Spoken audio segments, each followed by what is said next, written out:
Olá pessoal, aqui quem fala é o Patrick Clives, residente do Programa de Residência Pedagógica, subprojeto Química da Universidade Estadual Vale do Acaraú. E hoje estamos encerrando uma sequência de 3 aulas sobre classificação periódica e propriedades dos elementos. E hoje, nessa terceira aula, a gente vai falar sobre propriedades periódicas e aperiódicas, certo? E essa aula tem os seguintes objetivos: diferenciar propriedades periódicas e aperiódicas e reconhecer as propriedades periódicas dos elementos químicos e saber como eles se comportam, certo? Então, dito isto, vamos para a aula. Então, pessoal, iniciando a aula, a gente vai falar sobre propriedades dos elementos, né? São as propriedades. O que são as propriedades dos elementos? Né? São as propriedades que variam em função dos números atômicos dos elementos, certo? E aí elas podem ser de dois tipos: aperiódicas e periódicas, que é o nosso tema da aula de hoje, né? E o que são as propriedades aperiódicas, né? São as propriedades cujos valores aumentam ou diminuem continuamente com o aumento do número atômico. E por que recebem esse nome de aperiódicas? Elas recebem esse nome porque não obedecem à posição na tabela periódica como as periódicas, ou seja, elas não se repetem em períodos regulares. Por isso recebe esse nome de propriedades aperiódicas. E as principais propriedades aperiódicas são a massa atômica. Essa propriedade ela aumenta conforme o aumento do número atômico, e o calor específico. E agora vamos falar sobre as propriedades periódicas. O que são as propriedades periódicas, né? São as propriedades que oscilam em valores mínimos, né, e máximos, repetidos regularmente com o aumento do número atômico, certo? E quais são as principais propriedades periódicas? A gente vai falar sobre elas agora. A primeira propriedade que queremos falar é sobre o raio atômico. E o que é o raio atômico, né? O raio atômico é a distância que vai do núcleo do átomo até o seu elétron mais externo, e ele também engloba os gases nobres. Ou seja, o raio atômico ele corresponde à metade da distância entre os núcleos, né, de dois átomos vizinhos. E ele é medido em picômetros e é expresso por essa fórmula, R igual a D sobre 2. E na tabela periódica, o raio atômico ele aumenta em um mesmo período da direita para a esquerda e em um grupo de cima para baixo. Ou seja, o raio atômico ele é maior, vai aumentando da direita para a esquerda e de cima para baixo em um mesmo grupo. E aí seguindo, a gente agora vai falar sobre densidade, né? O que é a densidade? A densidade é a razão entre a massa e o volume do elemento, né? A densidade também pode ser chamada de massa específica. E como eu já falei, ela é uma propriedade que é periódica, que determina a relação entre a massa e o volume ocupado, né? Na tabela periódica, os valores da densidade eles aumentam em um mesmo grupo de cima para baixo e no mesmo período das extremidades para o meio, para o centro, né? Então, sendo assim, os elementos mais densos na tabela periódica estão na parte inferior e no centro, como é o caso do ósmio aqui, do ósmio e do irídio, aqui representado por IR, né? E a fórmula da densidade é D igual a massa sobre o volume. Seguindo, a gente vai falar sobre outra propriedade periódica que é a eletroafinidade, né? O que é a eletroafinidade? É a energia liberada quando o átomo recebe um elétron, né? A eletroafinidade trata-se de uma energia mínima necessária de um elemento químico que tem o intuito de retirar um elétron de um ânion. E em contraposição ao raio atômico, a eletroafinidade dos elementos na tabela, né? Ele cresce em um mesmo período da esquerda para a direita, como vocês podem ver aqui, e no mesmo grupo, de baixo para cima, aqui na horizontal. Na horizontal não, na vertical, perdão. Certo? E seguindo, a gente vai falar agora sobre o potencial de ionização. O que é o potencial de ionização, né?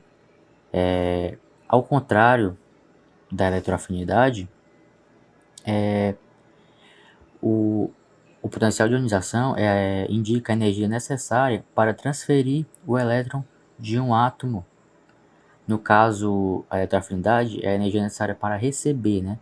E no caso do potencial de ionização, é a energia necessária para transferir um elétron. E na tabela periódica, a energia de ionização ela é contrária também ao raio atômico. Ela, em um mesmo período, cresce da esquerda para a direita. E em um grupo, o potencial de ionização cresce de baixo para cima. Certo?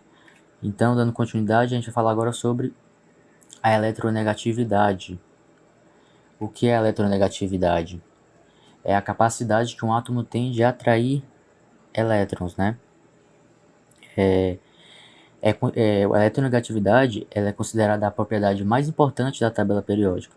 E isso é porque a eletronegatividade ela induz o comportamento dos átomos, né? A partir do qual são formadas as moléculas. Então, por isso a eletronegatividade é tão importante, por conta disso. E na tabela periódica, a eletronegatividade ela aumenta em um mesmo período da esquerda para a direita e em um mesmo grupo de baixo para cima, certo? E aqui está a ordem de eletronegatividade, né, dos elementos mais eletronegativos. O elemento mais eletronegativo da tabela periódica é o flúor, em seguida o oxigênio, depois o nitrogênio, depois o cloro, o bromo, o iodo, o enxofre, o fósforo, o carbono e o hidrogênio, certo? E aí, seguindo, a gente agora vai falar sobre a eletropositividade, ou caráter metálico. O que é a eletropositividade, né? Ao contrário da eletronegatividade, essa propriedade, ela, ao invés de atrair, né, elétrons, ele tem tendência a perder a eletropositividade. Essa propriedade tem tendência a perder os elétrons numa ligação química. E na tabela periódica, a eletropositividade ela varia da direita para a esquerda no mesmo período, né, igual ao raio atômico, e no mesmo grupo varia, ou seja, aumenta de cima para baixo em um mesmo grupo, certo? Igual ao raio atômico. E aí, pessoal, para finalizar, eu trouxe aqui 2 exercícios. O primeiro diz o seguinte: sejam dados 5 elementos A, B, C, D e E de números atômicos consecutivos, localizado em um mesmo período da tabela periódica. Qual deles apresenta a maior energia de ionização? Ou seja, qual deles apresenta o maior potencial de ionização? Aqui está com nome diferente, mas é a mesma coisa de potencial de ionização. Qual deles apresenta a maior energia de ionização? Bom, para resolver essa questão, a gente tem que lembrar que a energia de ativação aumenta com o aumento do número atômico. Ou seja, em um mesmo período, como eles estão localizados em um mesmo período, a energia de ionização ela aumenta no mesmo período da esquerda para a direita, né? Ou seja, se aumenta da esquerda para a direita e esses 5 elementos aqui estão no mesmo período, o elemento que vai apresentar maior energia de ionização, qual que vai ser? O elemento E, né? Por quê? Porque o elemento A ele está mais para a esquerda e como vai aumentando da esquerda para a direita, então o elemento que tem maior energia de ionização é o E, certo? E o outro exercício diz o seguinte: considere que um elemento X possui raio atômico de 90 picômetros.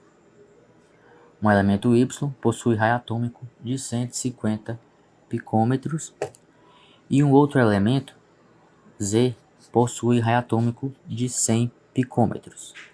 Qual a ordem crescente de seus números atômicos? Então, aqui na questão, ele quer saber qual a ordem crescente de seus números atômicos, ou seja, quem tem o menor número atômico até o maior, né? E para resolver essa questão, a gente tem que lembrar que quanto maior o número atômico, menor será o raio atômico. Então, a gente tem que olhar aqui no enunciado, como ele diz aqui, que a gente tem que lembrar que quanto maior o número atômico, menor será o raio atômico. Então a gente já tem uma noção aqui na questão de quem possui o número atômico maior, né? O elemento X, ele possui o raio atômico de 90 picômetros. Ele tem o menor raio atômico entre todos aqui. Ou seja, ele tem um número atômico maior. Então, vai ficar assim. Vai ficar desse jeito a resposta da questão, né? O X, ele possui o menor raio atômico, então, consequentemente, ele vai ter o maior número atômico. O segundo elemento que possui menor raio atômico é o Z, que possui raio atômico de 100 picômetros. Então, ele possui um número atômico, né, menor que o X, mas maior que o Y. Por que maior que o Y? Porque o Y ele possui o maior raio atômico. E quanto maior o raio atômico, menor será o seu número atômico. Então fica assim, Y é menor que Z e Z é menor que X em relação aos números atômicos, né? O X ele possui o menor raio atômico, então por isso ele possui o maior número atômico. Logo em seguida vem o Z e em seguida o Y, certo? Bom, pessoal, eu dou a aula por encerrada. Eu espero que vocês tenham compreendido algo dessa videoaula, certo? No mais, eu deixo aqui meus agradecimentos. Um forte abraço e até a próxima.